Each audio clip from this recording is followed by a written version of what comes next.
স্বামীর উন্নতি হয় না বউয়ের একটি অভ্যাসের কারণে। হ্যাঁ, কথাটি একদম সত্যি। পুরো ভিডিওটি দেখার জন্য অনুরোধ রইল। আশা করছি আপনারা একটু হলেও মানসিক শান্তি পাবেন। অমিত অত্যন্ত পরিশ্রমী এক যুবক।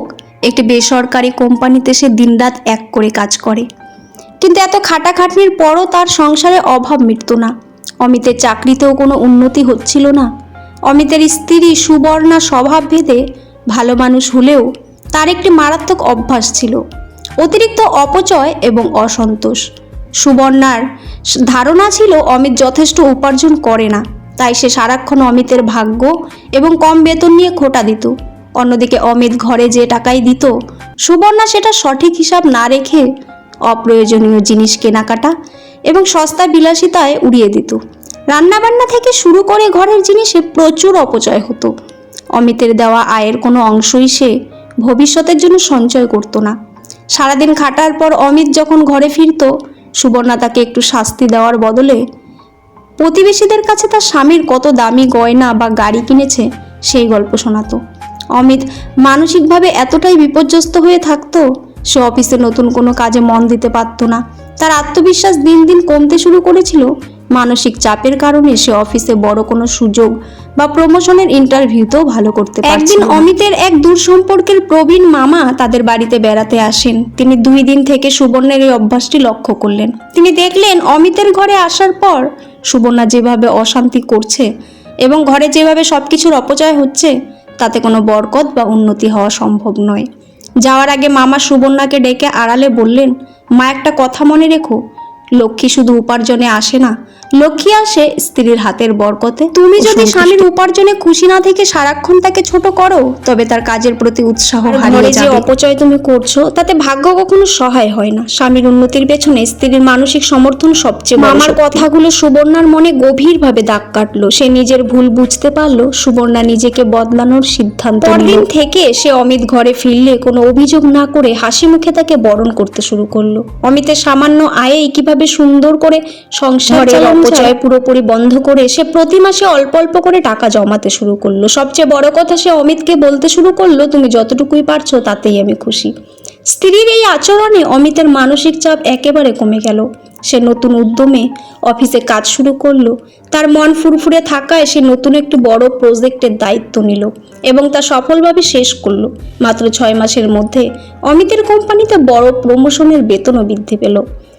গল্পের থেকে আমরা এই শিক্ষা পাই, অতিরিক্ত অপচয়, স্বামীর উপার্জনে অসন্তোষ এবং মানসিক চাপ দেওয়া স্ত্রীর এমন কিছু অভ্যাস যা পুরুষের আত্মবিশ্বাস ভেঙে দেয় এবং সংসারে আর্থিক ও মানসিক উন্নতি আটকে রাখে। পুরুষের কর্মদক্ষতা ও সাফল্যের পেছনে সবচেয়ে বড় জ্বালানি হলো তার আত্মবিশ্বাস। স্ত্রী যখন সারাক্ষণ স্বামীর কম উপার্জন নিয়ে অসন্তোষ প্রকাশ করে না বা খোঁটা দেন, তখন স্বামী মানসিকভাবে ভেঙে পড়েন। অতিরিক্ত মানসিক চাপের কারণে তিনি কর্মক্ষেত্রে সঠিক সিদ্ধান্ত নিতে পারেন না, যার ফলে তার পদোন্নতি বা ব্যবসায়িক উন্নতি থেমে যায়। সারাদিন বাইরে কঠোর পরিশ্রম করার পর একজন পুরুষ ঘরে একটু মানসিক শান্তি আশ্রয়ের খোঁজে।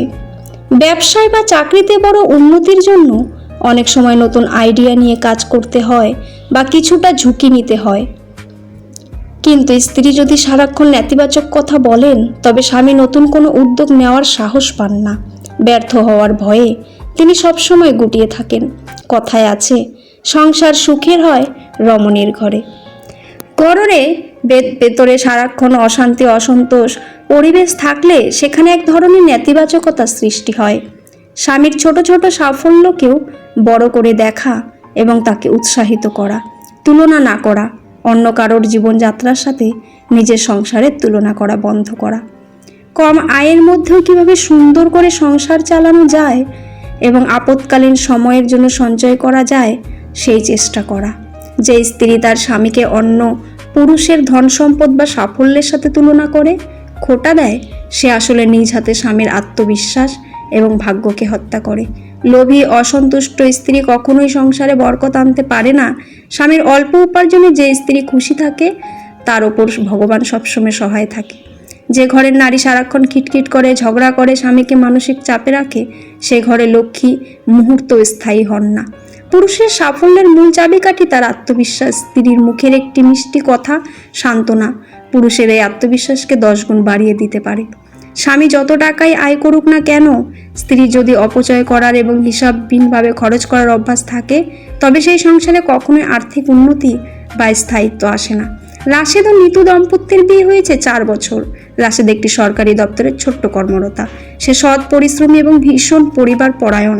তার যা বেতন তা দিয়ে বিলাসী জীবন না হলেও ডাল ভাত খেয়ে চমৎকারভাবে কিন্তু সংসার নিতুর চলে এই যেত। জীবনে সুখী ছিল না। নিতু সারাদিনের কাজ ছিল ফেসবুকের নিউজ ফিড স্ক্রল করা আর বান্ধবীদের বিলাসবহুল জীবনের সাথে নিজের জীবনের তুলনা করা। অমুকের স্বামী তাকে হীরের নেকলেস দিয়েছে, তমুকের স্বামী তাকে থাইল্যান্ড ঘুরতে নিয়ে গেছে। এসব দেখে নিতুর মন বিষিয়ে উঠত। রাশেদ অফিস থেকে বাড়ি ফিরলেই নিতুর মুখ অন্ধকার হয়ে যেত। সামান্য কিছু হলেই সে বলতো, তোমাকে বিয়ে করে আমার জীবনটা কয়লা হয়ে গেছে। রাশেদ প্রথম নতুন নিতুকে বোঝানোর চেষ্টা করত, নিতু তো অসৎ পথে টাকা আয় করতে পারবে না। স্ত্রীর এই অনবরত অসন্তোষ খোটার কারণে রাশেদের মনের শান্তি সম্পূর্ণ চলে গেল। সে রাতে ঘুমোতে পারত না। অফিসের কাজের সময় তার মাথায় সারাক্ষণ স্ত্রীর এই কথাগুলো ঘুরত। ফলে কাজের প্রতি মনোযোগ হারিয়ে সে অফিসের বড় একটি ফাইলে মারাত্মক ভুল করে বসে। বসের কারণে চরম অপমানিত হতে হয় তাকে। রাশেদ প্রমোশনের লাইনে সবার আগে ছিল। একদিন নিতুর এক স্কুল জীবনের বান্ধবী সুমি তাদের বাসায় বেড়াতে আসে। সুমির স্বামী একজন বড় ব্যবসায়ী। নিতুর বাসায় সফল পুরুষ। নিতু সুমিকে পেয়ে নিজের দুঃখের ঝুলি খুলে বসলো এবং রাশেদের কর্মজীবনে নিন্দা করতে লাগলো। সব শুনে সুমি একটা দীর্ঘ নিঃশ্বাস ফেলে বলল, নিতু, তুই বাইরের চাকচিক্য দেখছিস, ভেতরের খবর জানিস না। আমার স্বামী কোটি টাকা আয় করে সত্যি, কিন্তু মাসে বাসায় ফেরে না। ব্যবসায়িক কূটনীতি, পার্টি আর টাকা নেশায় মর্ত। আমাদের মধ্যে কোনো মানসিক যোগাযোগ নেই। আমি একাকিত্বে ভুগি, ডিপ্রেশনের ওষুধ খাই। আর তোর স্বামী রাশেদ ভাই, উনি তোকে কতটা ভালোবাসেন, তোর কত যত্ন নেন তা আমি জানি। তুই টাকার পেছনে ছুটতে গিয়ে একটা হীরের টুকরো মানুষকে হারিয়ে ফেলছিস। মনে রাখিস, অসন্তুষ্ট মন নিয়ে কোনোদিন সুখে থাকা যায় না।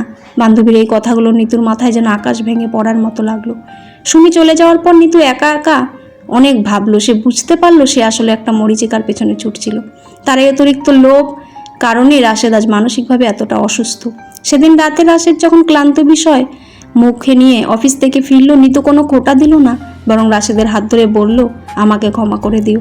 আমি আজ থেকে তোমার অল্প উপার্জনেই খুশি। আমার আর কোনো কিচ্ছুর দরকার নেই। স্ত্রীর মুখের এই কথাটাই রাশেদের সমস্ত ক্লান্তি দূর করে। তার মনে হলো সে যেন জীবন ফিরে পেয়েছে। মানসিক শান্তি ফিরে পাওয়ার পর রাশেদ আবার পূর্ণ মনোযোগ দিল। এর থেকে আমরা শিক্ষা পাই, স্বামীর উপার্জনে অবিরত অসন্তোষ প্রকাশ করলে সংসারে অশান্তি তো আসেই, উল্টে স্বামীর মানসিক শান্তি ও কর্মদক্ষতা নষ্ট হয়ে যায়, আর উন্নতির পথ চিরতরে বন্ধ হয়ে যায়। অল্পে সন্তুষ্ট থাকাই সুখী। পুরো ভিডিওটি দেখার জন্য